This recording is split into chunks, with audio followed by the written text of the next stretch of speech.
5 years old, my dad is working in my grandmother's garden. He receives a phone call and collapses onto his knees in the soil, puts his arms up to the sky, and begs for it not to be true. She's gone, he says. Your sister is gone. What do you mean gone, I ask. She's gone, he cries. It's okay, Dad, I say. She's not gone. I do not understand death. It's not okay, he yells. She's gone. My sister was murdered at 6 months pregnant. It took me 22 years to talk to my dad about it. I didn't want to re-traumatize him. I asked if he would come to the Stolen Sisters March with me. He said, I didn't realize it affected you so much, my girl. It affects me too. When we got to the march, a woman smudged us with buffalo sage.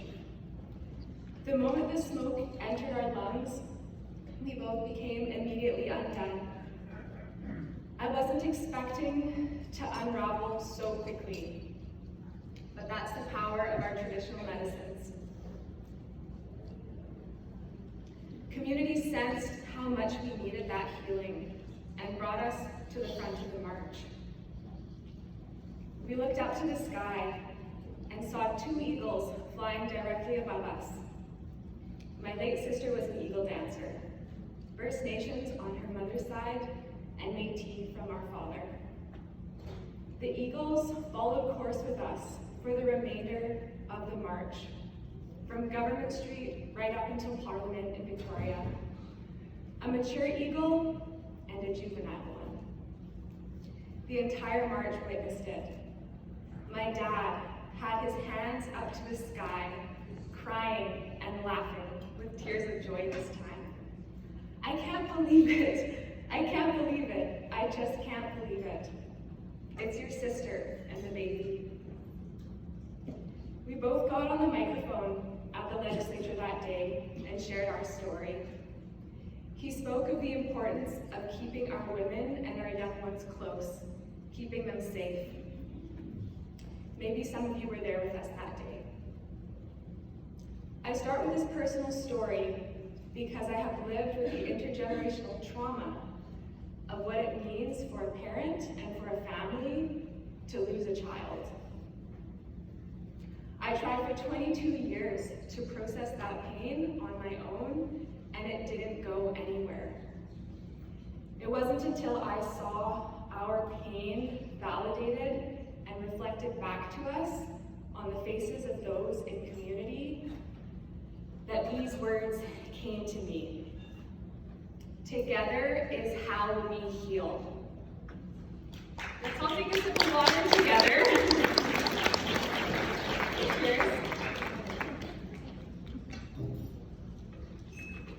A few days ago, I received an email from Indigenous sharing teachings on the Cree word alasis. In English, we use the word child, but alasis does not mean child. It means a sacred gift on loan from creation for you to raise on behalf of creation. All things in perfect timing. Metis Vanessa Prescott, Kashu. Hello, my name is Vanessa Prescott. I'm a Metis clinical herbal therapist and Indigenous patient navigator for BC Cancer. The lands and waters that I call home are Shawinigan Lake, though I now reside on Coast Salish territories, Musqueam, Squamish, and Tsleil-Waututh. My paternal grandmother is Margaret Desjardins. My ancestors are Plains and Woodland Cree, rooting back to Red River, Manitoba, the birthplace of the Métis. Thank you for trusting me to be here today.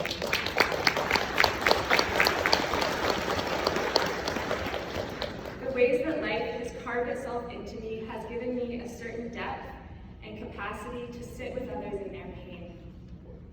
Leading up to the Stolen Sisters March, I thought of myself as this clinical herbal therapist, and yet I wasn't willing to be vulnerable enough to let other people see my pain and allow for myself to be held.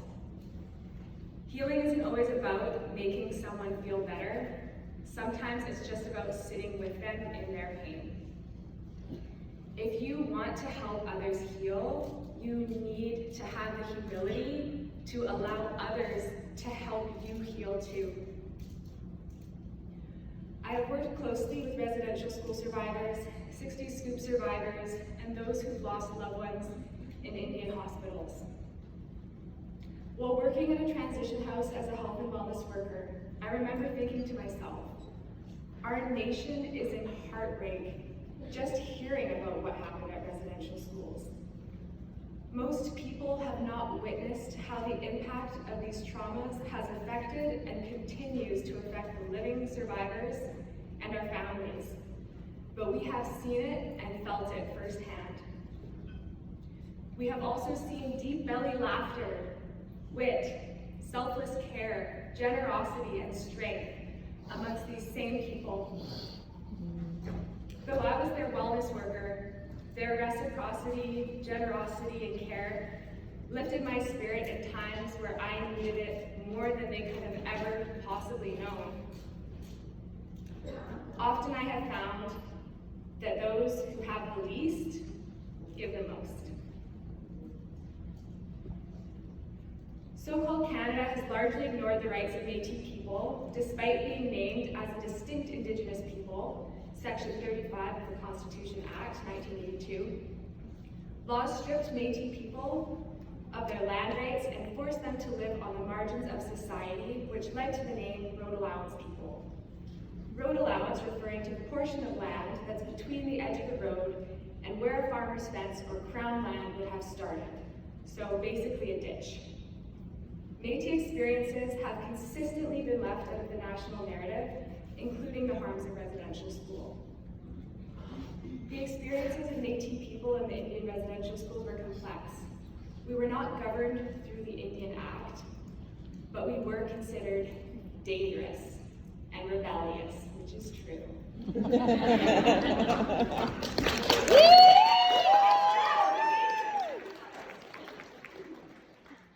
Due to inconsistent records, regulations, and status accounts, it's impossible to know how many Metis children attended residential schools. However, Metis Memories of Residential Schools by Daniels and Thomas suggests Metis represent 1 in 5 Indian residential school survivors in the prairies.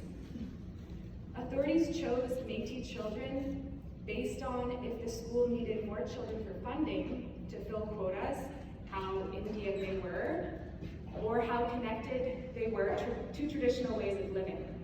The more connected, the more dangerous.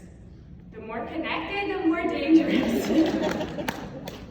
All were deprived of the care and nurturing of their parents, aunties, uncles, and grandparents. The care of their community, their true community, their family. Even though the Indian Act did not and does not apply to us as Metis people, if you are Metis, it did apply to our very recent ancestors, displacing us as Metis people and disconnecting us from land, culture, language, and abundance. The importance of our people and communities having access to our own information is apparent. Our stories are part of this data. Without our stories, so-called Canada tried to sweep it under the rug. The more our stories become part of the historical record, the closer we can get to the truth. Who were these children? Why did they die? Where were they buried? Studies show that children of residential school survivors have greater rates of depression, substance use, and suicide attempts. If reconciliation means building peace and acceptance with what has happened, how do our Indigenous relations find peace and accept genocide? When our pain becomes too much, we must return home. Pikiwu, we call it in Michif, return home. Returning home is sacred, as we think of all those who never did. Return home to the land, the waters, ourselves, each other, our languages and medicines, our art, music, dance, ceremony, and traditional practices. Uncovering these unmarked graves helps these souls find their way home. Think of a time when you've been in the most emotional pain. What did you want during that time? For many of us, it is to be held and witnessed. As Indigenous people, the land holds us in ways that not much else can. When we don't know what to do with our pain, we give it to the land and waters. This might look like going for a spirit dip, forest bath, giving your pain to the muskeg, returning the ashes of your smudge to the earth, cleansing your tears with river water, inviting the heart-healing medicine of tart wild berries and roses to help bring us back to ourselves. To me, how we move forward is learning how to feel safe. Because so much of trauma manifests as not feeling safe and shows up as a dysregulated nervous system. And this is why we see addiction. This is why we see coping mechanisms that have manifested in unhealthy ways for our people. And we've all felt the effects of that. One of the quickest and most accessible ways to signal safety is to return to the breath.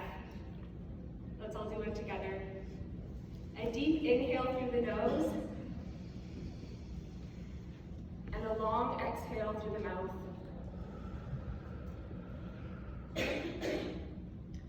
Ask yourself, what do I need to feel safe? How can you help those you love feel safe? Beyond that, how can we create more cultural safety within communities?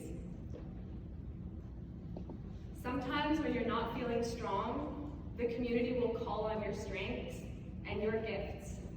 And that is to remind you how strong you are and how much you have to offer. We must strip ourselves like cedar bark is stripped, stripping away our egos so that we remember our gifts are our responsibilities to share. To the residential school survivors in my life, your strength is my strength. It will help me on this journey of lives touching other lives. Marcy, thank you.